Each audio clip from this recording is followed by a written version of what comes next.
And welcome, Hoosier fans, to another episode of Podcast on the Brink, your weekly dose of Indiana University basketball news and discussion.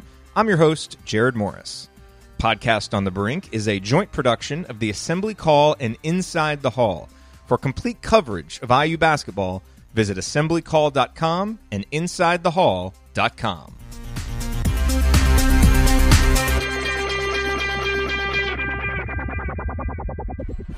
Hoosier fans, it's Indiana basketball time. IU Basketball Mini-Series tickets are now available in 6-game or 3-game ticket packages, as well as individual games. This is your chance to check out the Hoosiers inside beautiful Simon Scott Assembly Hall. For more information, call or text 812-855-4006 or visit iuhoosiers.com. Go IU.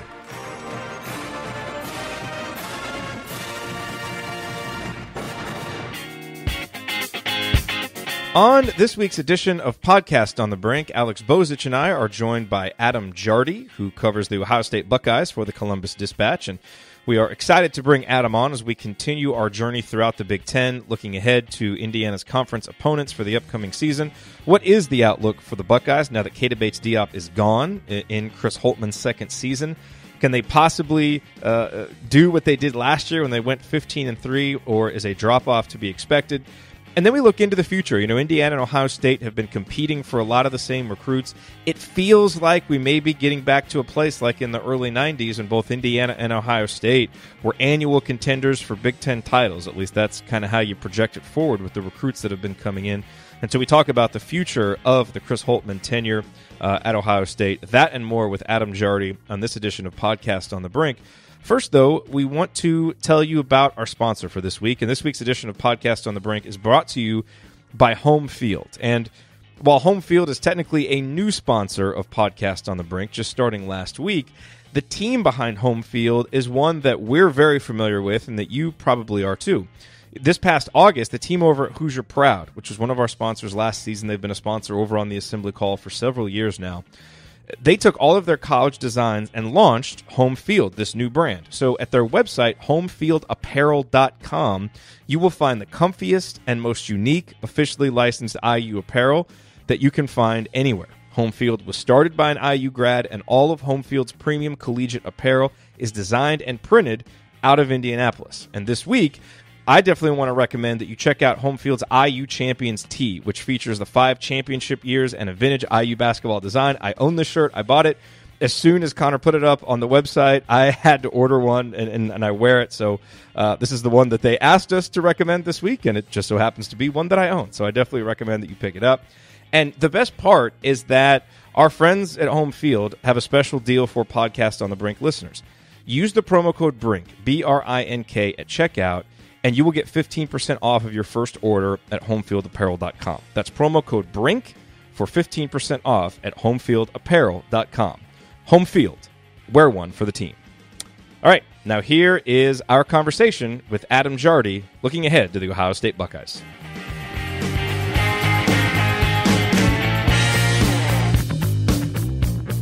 And we are here with Adam Jardy, who covers the Ohio State basketball team for the Columbus Dispatch. Adam, thank you so much for taking some time with us today to help us look ahead to what is in store for the Ohio State Buckeyes this season. We appreciate it. Yeah, it's a pleasure to be with you guys. I'm excited to talk basketball. It's a great time of year. Season is almost upon us, and I can't wait. So let's get started. Yes, it is. We are all counting down. So, you know, when you think about the Buckeyes, last year they really came out of nowhere, and we were just kind of talking about this before we started recording. You know, they came out of nowhere to finish 15-3. I mean, a lot of people really expected that last year's Ohio State team to not be very good, and they had a great season. You kind of start to look at the preseason expectations and rankings this year, and I don't see a whole lot of expectations, preseason rankings that have Ohio State in contention, or kind of picked to contend for the Big Ten title. Do you think the Buckeyes are being overlooked again, or are there good reasons for maybe some tempered expectations in year 2 of the Holtmann era? I think it's very fair to temper the expectations, because I think that obviously hindsight's always 20/20. But when you look back on last season, you look at what do we know about Ohio State going into the year, and the answer wasn't very much. But you knew that a player like Kaleb Diop, maybe you didn't know he could be Big Ten Player of the Year, and nobody knew what kind of season he would have. But when he was recruited, I mean, he was a top 50 recruit, and he was believed to have that kind of ceiling. And you knew that they had some experience in a guy like Jayshawn Tate and a guy like Cam Williams. And, they'd added some veteran experience with Andrew Dockich. And they had some guys who had seen some things and been through some battles. So you could look back in hindsight and you could say, well, there was obviously a much higher ceiling there than anybody thought there was. To me, the difference this season is that when you look at the roster, there's nobody that fits that bill of, if this player plays to his maximum capabilities, he will be Big Ten Player of the Year, or he will be first or even second team All Big Ten. I think they have a solid roster, and they've got a pretty talented freshman class, but I don't know that there's a single top 50 recruit on this roster right now. And so to me, that when you start talking about what would it take to get Ohio State into that upper echelon of the Big Ten this year, you have to have all conference players. And I'm just not certain that they have, I don't know if I want to say any, but enough to put them in that conversation. Adam, I'm curious, just from being around the team last year, going into the year, was there a feeling maybe internally within the walls of the facilities there at Ohio State that they were going to be a better team than people were thinking? Do you feel like, or from being around them, did you get that sense, or were they? Do you think Chris Holtman and the coaching staff themselves were surprised at how well last year went? I think that until they actually got into preseason and started playing with each other, and really, like, once they got to play somebody else, I think that was when they first really started to feel like that, hey, maybe we can do something this year. Maybe this could be a pretty good team, because as you went through that off season, there's just so much turmoil. So many guys were so beaten down, and it just was such an ugly end of the Thad Matta era. And then going through a coaching change in the summer, there was a lot of there wasn't a lot of optimism. But then once you they kind of went through all that, and those circumstances can bring a team closer together, or they can obviously splinter it further apart. I think that the guys sort of bonded over that shared experience. And then what really turned things around was they scrimmaged Xavier in one of these, closed door scrimmages that, I mean, I would pay good money to go see Ohio State scrimmage Xavier. And that was an elite Xavier team last year, and Ohio State beat them. And Keita had a great game, and Jayshawn had a great game. And that was like a moment, I think, for that roster and for that coaching staff, where they looked around and they said, like, we understand what the expectations are, but we can be way better than that. That allowed them to prove it. So going into this year, you mentioned the absence of maybe an all-league player coming into the season, and admittedly, I don't think a lot of people had any clue last year that Keita Bates-Diop could be Big Ten Player of the Year. I know I watched him in high school, and I knew he was a very good player, but just coming off of the injuries, I had questions as to what he would be capable of. But this season's team, who maybe are one or two guys that you're looking at as X factors if Ohio State's going to exceed expectations? I think everyone knows the names Kaleb, Wesson. I think everyone knows C.J. Jackson. But beyond those two guys, who are maybe one or two guys you're looking at and saying, this player has to step up if the Buckeyes are going to return to the NCAA tournament?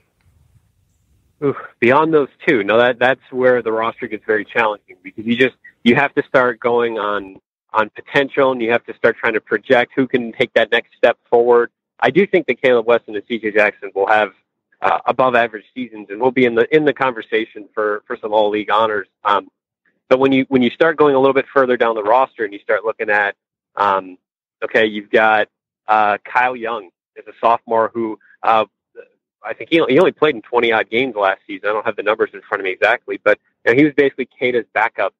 And when you're Keita's backup and Jayshawn's backup, you're not going to see a lot of minutes. But he's a guy that could take on a much more significant role this season. If he takes a big leap forward, I know that would be significant for them. And another guy that they're going to be asking to do a lot more is Andre Wesson. And that's Caleb's older brother, but he's a smaller guy.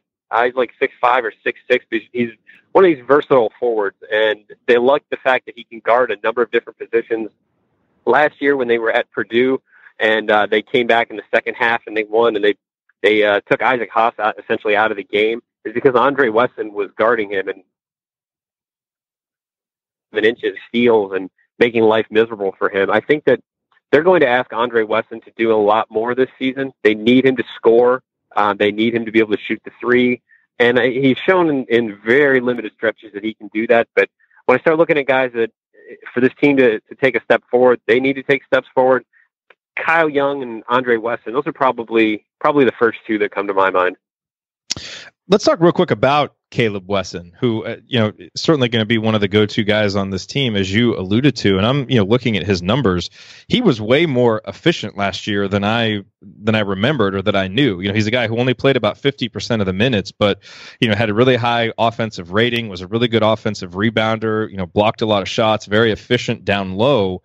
What is the expectation for him as a sophomore now? Is he kind of clearly the go-to guy now for this team offensively?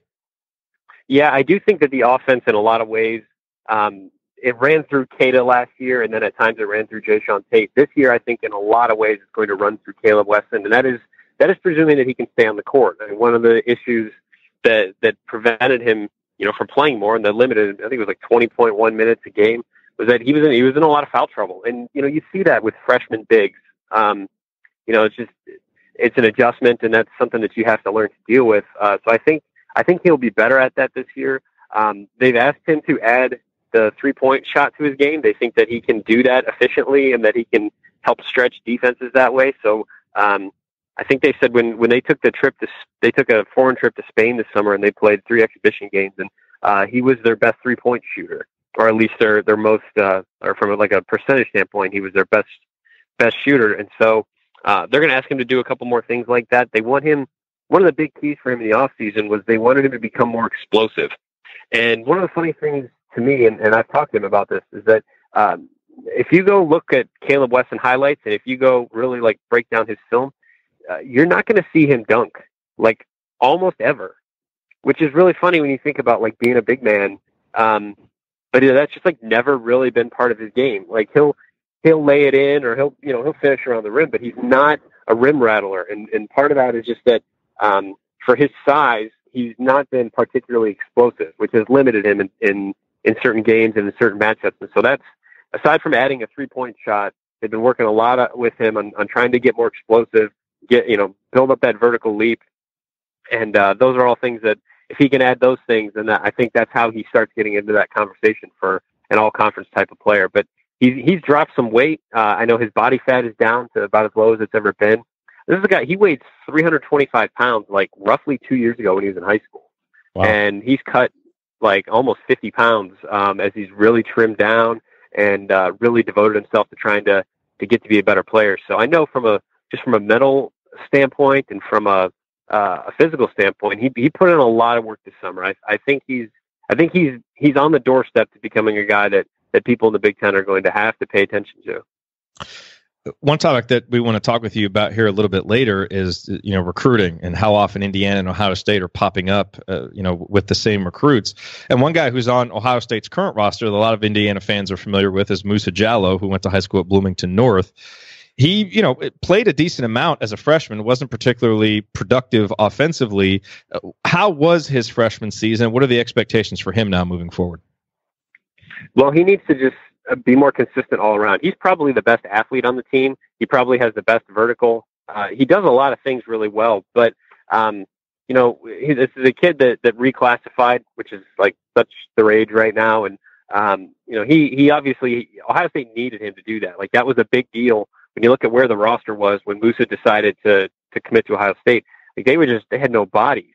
And so, they needed people. He filled a very critical need for them. And he won a starting spot a couple of games in. His athleticism allowed him to get into that starting lineup. And you saw, he could be really entertaining around the rim, and he could be a really good defender. There's a lot to like there. But he didn't turn 18 until the Big Ten season was more than halfway over. Like, I guess the players used to joke with him about how the fact that his mom would have to come and like sign things for him because it wasn't legally an adult yet. So when you think about all those things against the backdrop of being a freshman in the Big Ten, I think he just kind of ran into a wall. And it was a lot to handle at 17, even though he is a really mature, well-spoken guy. I think he'll do more this year. They need him to do more this year. I'm curious to see if they can sort of round out his offensive game a little bit, because I felt like he he just looked very raw, especially at that end of the court. Like on defense, he could use that athleticism to cause problems and to make life difficult for other teams. But offensively, he needs to become more of a threat. He needs to look more comfortable with the ball in his hands. He has to have more confidence in his shot. I think he can get there. He's another guy that the reason they were able to go to Purdue and win at Purdue and win the way that they did was that he played out of his mind in that game. And I mean, I think it was something like he hadn't scored in like a month, and he came off the bench and he had a couple of drives, a couple of shots, and it was a huge boost for them. So they need consistent production from him along those lines in order for them to be competitive this year. And an interesting note too about him that we talked about when Ohio State was recruiting or when they signed him was that I asked him about like the pressures to stay in Indiana, and I mean, he's from Bloomington North. How hard was it to turn down Indiana? And he made a point. He said, I want you to make sure that it's in the article. You point out Indiana did not offer me. So I believe that has probably something to do with the coaching change. I think he had an Indiana offer at some point, but at the point when he committed to Ohio State, he did not have an Indiana offer. He told me. Yeah, that sounds right. You know, towards the end of his, I know Tom Crean had offered because Tom Crean's son obviously went to Bloomington North and had a chance to watch him a lot. But I think he visited after the coaching change. But you know, in Indiana, I think was interested and probably wanted to monitor him maybe through his senior season. It obviously kind of worked out for both parties in that he was able to go to Ohio State, and then Indiana landed a 2018 class with a ton of kids. But I think you know. That is accurate in terms of Musa Jallow. So that'd be interesting to kind of see maybe how that fuels him going forward. Being the hometown Bloomington kid that maybe I don't know if he would be a kid that would feel spurned at all, but you know it's definitely an interesting kind of thing to follow over the next couple of years. Hey, let's take a quick moment here and talk about tickets. You know, getting tickets online can be complicated. It can be too complicated. With hundreds of sites and varying levels of reliability, it's hard to know who to trust, and that is why SeatGeek is the way to go. SeatGeek pulls millions of tickets into one place so that you can easily find the seats you want for a price that you're willing to pay. There's nothing quite like being there in person, and SeatGeek will get you closer to the action for a great value. Maybe that's for an IU football game. There's still lots of really good home games coming up on the schedule. Or maybe it's for an IU basketball game later this season. Obviously, there are some huge non-conference home dates like the Marquette game, like the Louisville game, and all there'll be all kinds of great conference opponents to watch. It's always better to be there in person, whether it's at Memorial Stadium or Simon Scott Assembly Hall. And SeatGeek is the place to go to get your tickets because SeatGeek makes the ticket buying experience easier than ever. It was designed that way from the ground up. That is why I have the SeatGeek app on my phone and why I use it when I'm buying sports tickets or concert tickets or tickets to any other live event. It's always the first place that I go because I know that I'll find the best prices and because all the purchases are fully guaranteed. And best of all, since you are a listener to Podcast on the Brink, you can get $20 off of your first SeatGeek purchase. All you have to do is download the SeatGeek app and enter the promo code BRINK, B-R-I-N-K. That's promo code BRINK for $20 off your first SeatGeek purchase. SeatGeek, life's an event. We have the tickets. Now back to our conversation with Adam Jardy.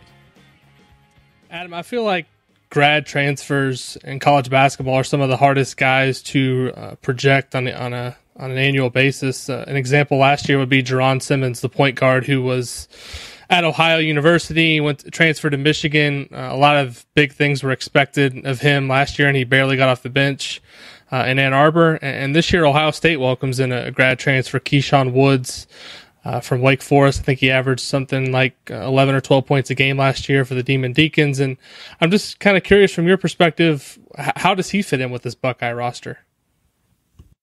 Well, he's an interesting case because I thought for sure that he comes in and he's the guy that is going to help run the point with CJ Jackson. And that, you know, it's a case where CJ comes out and Keyshawn comes in and they sort of complement each other. But I think that they're going to end up playing them together a lot, and they're both comfortable both on and off the ball. Keyshawn has been lauded by every player that I've talked to for just his ability to put guys in positions to be successful, whether that's just a pass at the right time or giving up his shot for another guy's shot. Like he seems to be buying into the concept of trying to make the players around him better, which when you talk about having a grad transfer come in, like you had alluded to, like there's always so many different factors as far as, will this guy fit in? Will he make the impact that we think he will? And some of that is just, you got to have a guy who, yes, he probably wants to do some things for himself because this is going to be his last season, but who wants that to happen within the framework of the team. That's why Andrew Dockich was able to succeed as much as he was last year for Ohio State. He was able to use whatever abilities he had and strengthen the framework of the team. I think Keyshawn will do a lot of that, but maybe on a little bit of a higher level because he's a better athlete and a better basketball player than Andrew Dockich was.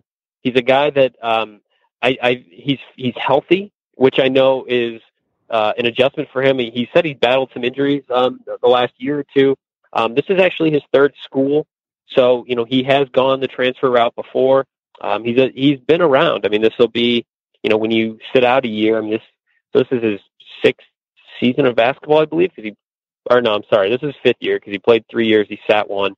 But at any rate, he's a guy that he's going to log very valuable minutes for them in the backcourt because outside of C.J. Jackson, they really just don't have a lot in the way of depth. They have two freshmen who I think will be really good players and will both play significant roles this year in Dwayne Washington and Luther Muhammad. But they need someone else who's got some veteran leadership and has been through some battles. And when you think about he played at Wake Forest. I mean, he's played in all these arenas that we see in the ACC, and I mean he's seen it all. And I think that on an Ohio State team that is as young as it is, that'll be as beneficial as anything. Just the fact that he's been there, he's seen that, and guys will be able to hopefully lean on him in some of these when they go to Assembly Hall or Mackey Arena or wherever.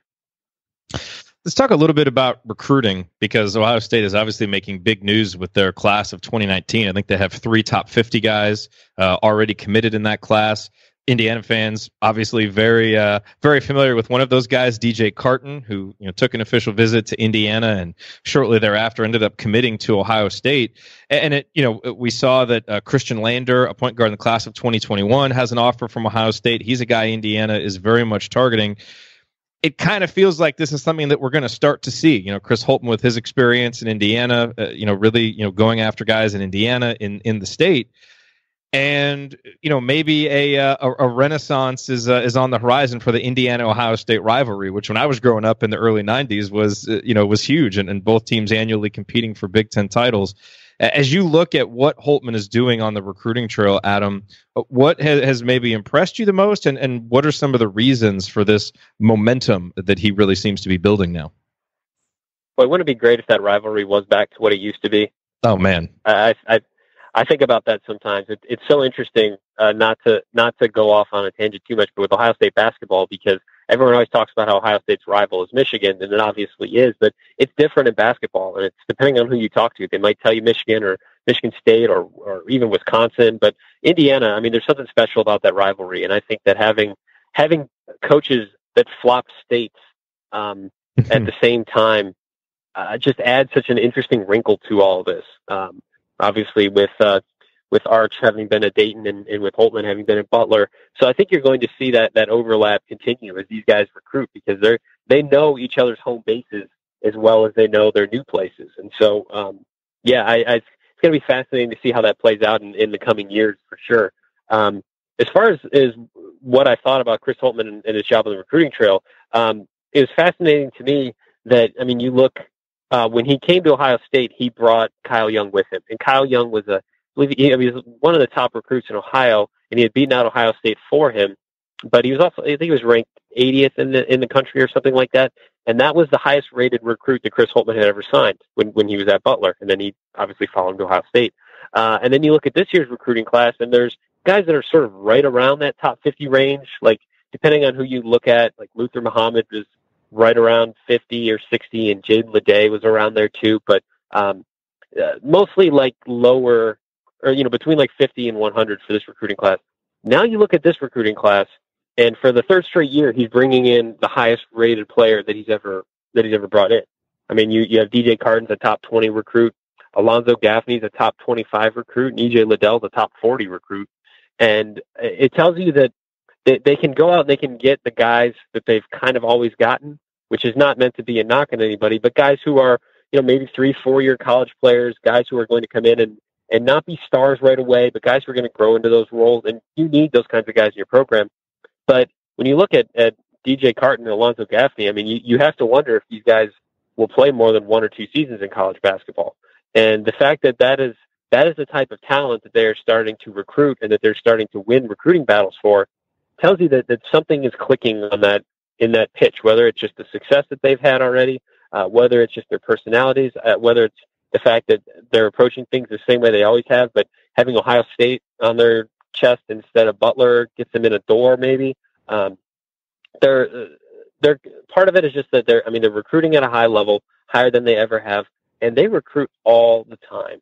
I mean, I feel like I can't go a day or two without having to write some sort of recruiting update because they've either visited some kid or offered some kid or some kid's been in on a visit. And it's a stark contrast to what I had experienced in the final 2 seasons of the Thad Matta era, where there just wasn't that much recruiting news. There wasn't that much recruiting buzz. They've done a very good job of building that and maintaining that here as we go into year 2. We were talking before we hit record, Adam, about the preseason Big Ten unofficial writers poll that you and Brendan Quinn so generously have agreed to organize. I know you did it last year, you're doing it again this year, and I think that's going to be out sometime this week. But I just wanted to get, without spoiling your ballot, just your general thoughts on the Big Ten going into the season. There's a lot of people, and I think all the preseason magazines, I think a lot of the computer rankings that I've seen, at least the early ones, Bart Torvik is one site that I look at a lot, like Michigan State as the favorite. I'm not completely sold on that. Who do you see as the teams going into the season that can contend for the Big Ten? Not saying that Michigan State won't win it. I'm just not sold that they're the clear-cut favorite. I'm not sure that there is a clear-cut favorite. And I really feel like when I look at the league as a whole, it gets really jumbled and really muddy, like really quickly. Like the 2 things that I think I know are that Rutgers and Illinois will be the 2 worst teams. I have them 14th and 13th, and I don't see that changing. And then you can really start making a case for a lot of teams as far as, should they be 3rd or should they be 9th? Like there's such a weird sort of, I feel like the league is almost at a weird place right now where there's teams that are coming, they have guys that are coming off of injuries, or maybe they have a really good recruiting class coming in, but like, I don't know how many things we actually know about a lot of these Big Ten teams. It's like, Wisconsin closed the year very strong last season and looked like a pretty good team. And obviously, their tournament streak came to an end, but do we believe that they can build on that and that they can carry that over into this season? Can Ethan Happ continue to progress as a player and get Wisconsin back in the tournament? I don't know. What do we make of Minnesota?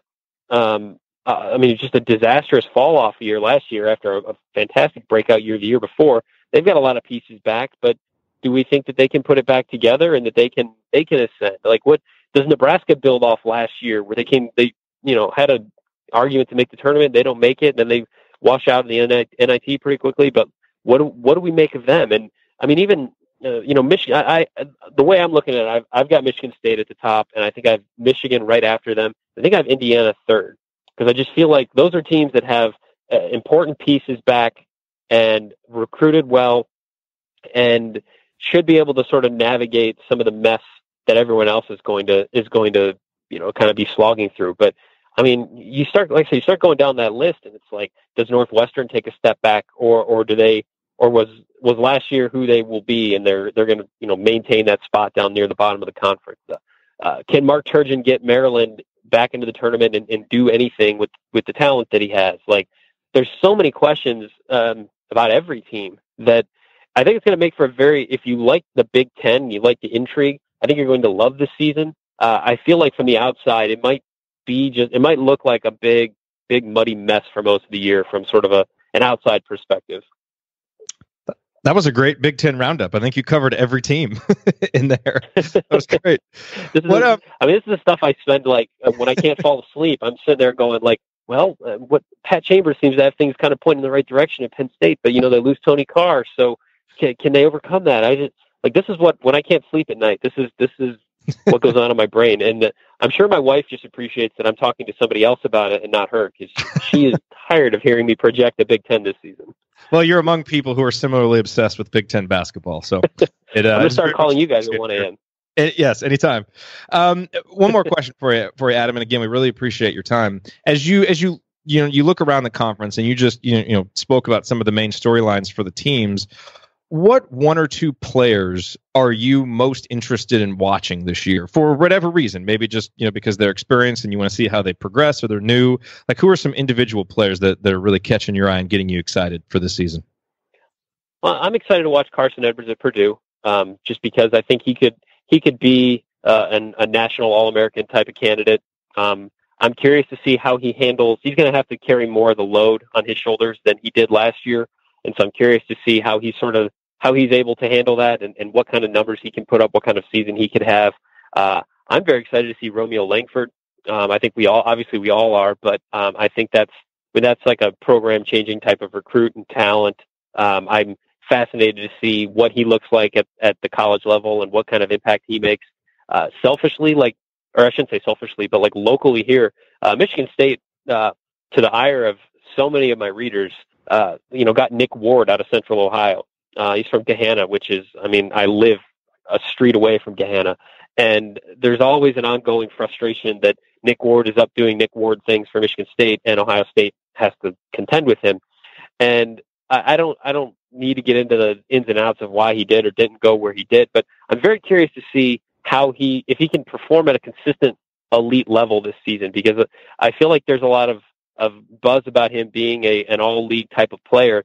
But whenever I've seen him with my own eyes, whether it's Michigan State playing Ohio State, or last year when I was out in Portland for the PK80, he always underwhelms.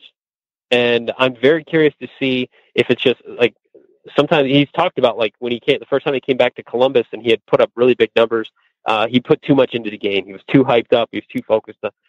Freshmen do that. Can he take a big leap forward this year? Can he be an all-league type of player? Jordan Murphy at Minnesota. Well, what can he do to help get that team back on track? I'm curious about some of these Ohio State guys, because I have questions about just about every one of them. But it's going to be if you really like college basketball, if you really like the Big Ten, I think it's going to be a fascinating season, because I just feel like just about everything is up for grabs, and I don't feel like there's an elite team. I don't feel like there's one, oh man, like this team's going to go, I was going to say 18-0, but now it's 20-0. Nobody's going to go 20-0. I don't even know if anybody's going to go 16-4. So, it's going to be a really fun season. I'm counting the days. I can't wait till we get to start getting some of these answers. Absolutely. We agree with you, and we appreciate your enthusiasm for Big Ten basketball, Adam, and it was great to have you on the show, and I hope that we can have you back on, both to talk Ohio State and to talk about the Big Ten Conference later this season, because I think it's going to be a fun one. Yeah, and anytime, I apologize for the train rolling by where I am right now, but yeah, anytime that you guys want to talk hoops, I'm always available, and I appreciate you guys reaching out and indulging me for a little while. For sure. You, Adam. Yep, he's Adam Jardy. You can follow him on Twitter at Adam Jardy, Jardy, if you want to stay up to date on Ohio State and the Big Ten as we go through the season. Thanks again, Adam, and we'll talk to you soon. Thank you for listening to this episode of Podcast on the Brink. We always appreciate you being here. To get more from me and from Alex, visit assemblycall.com and insidethehall.com for complete coverage of Indiana University basketball. If you liked this episode, please consider sharing it with a friend or family member who loves IU basketball as much as you do. You can also support the show by leaving a rating and review on iTunes, which helps us get the word out to more IU fans like yourself. We will be back next week with a new episode. Until then, as always, go Hoosiers.